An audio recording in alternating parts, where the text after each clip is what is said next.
Hey guys, I'm back with another episode. This is episode 3. And today we're going to be talking about the second habit, which is beginning with the end in mind.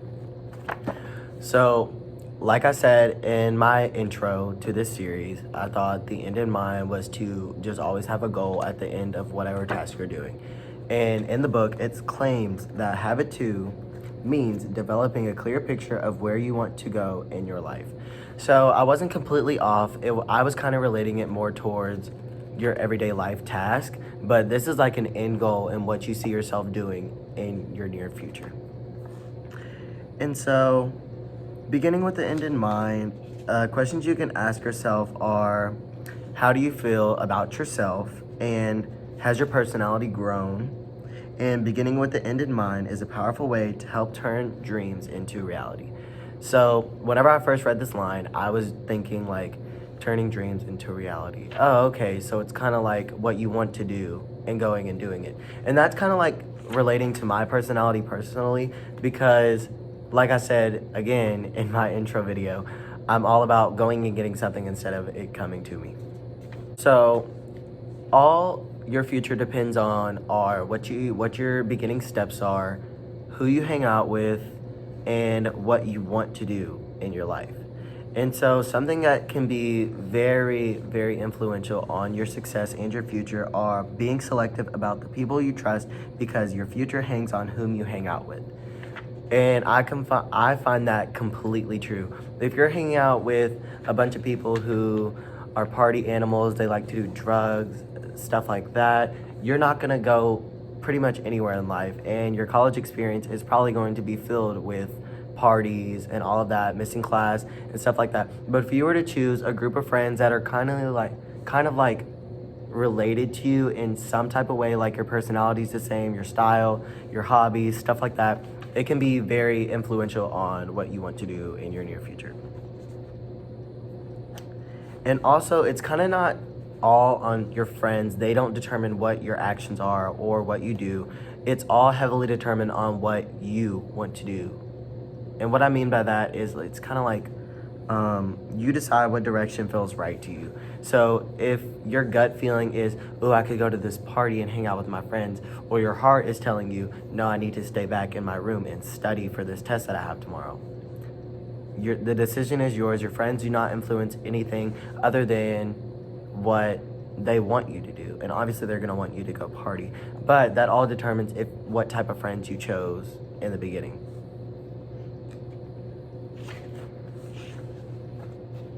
Something that can help guide you throughout your process of beginning with the end in mind is having a personal mission statement. A personal mission statement is like a personal credo or motto that states what your life is about.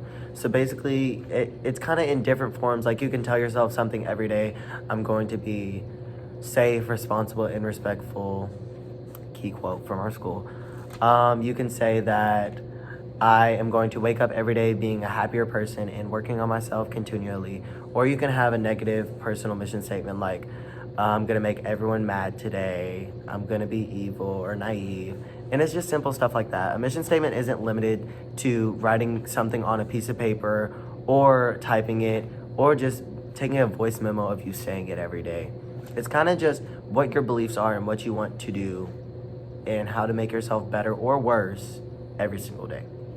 A couple examples of a mission statement that I'm getting directly from the book are: be kind, courteous, and respectful to all others. Set yourself reachable goals. Strive each day to reach interdependence. Remember that before you can change someone else, you must change yourself. And make time to help those less fortunate than yourself or those who are having a bad day. So those examples kind of cover like basic ones that people have provided, examples and stuff like that. And now I'm going to explain the steps of creating your mission statement or getting your mission statement started. So method 1 is the quote of collection. Basically what this means is that you're going to go around and find certain quotes that you find interesting, that relate to you or just make you happy, and try to find a common theme, so it kind of makes it more easy to be able to create a steady and stable mission statement for yourself. Method 2 is the brain dump. And so the brain dump is basically about speed write about your mission for 10 minutes. Don't worry about what's going on or coming out. Don't edit what you're writing. Just keep writing and don't stop writing. Get all of your ideas down on paper. If you get stuck, reflect upon your answers to what they come out to be. So, method 3, the retreat.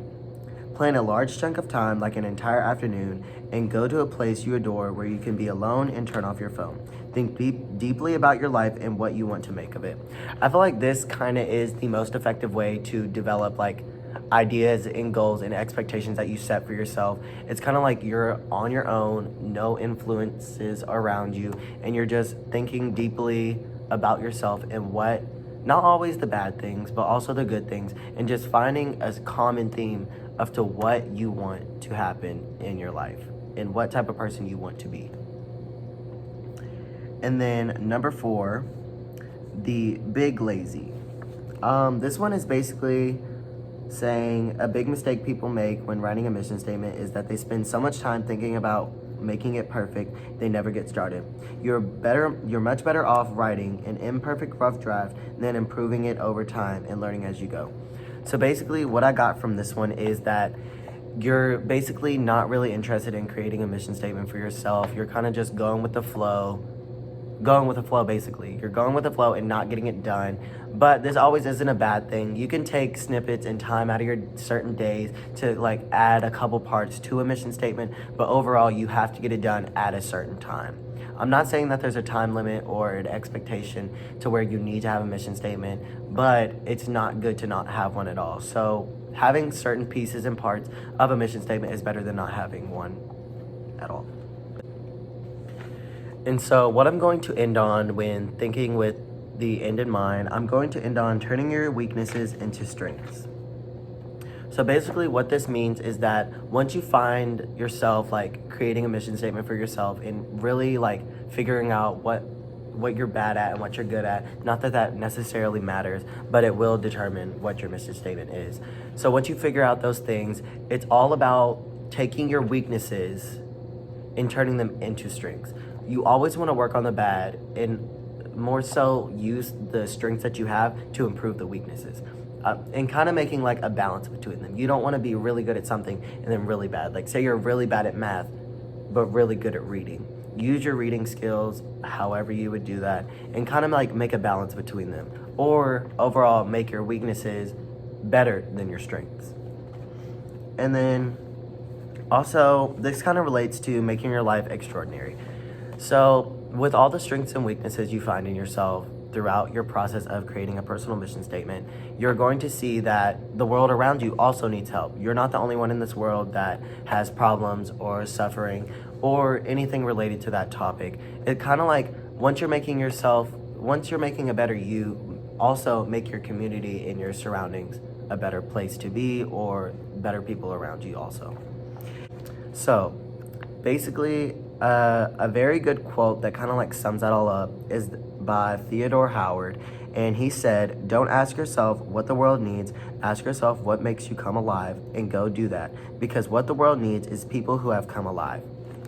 So when I read that quote, it kind of like hit me in a certain spot. It's like it kind of made me realize that not everything is about me and that your surroundings are also affected by you.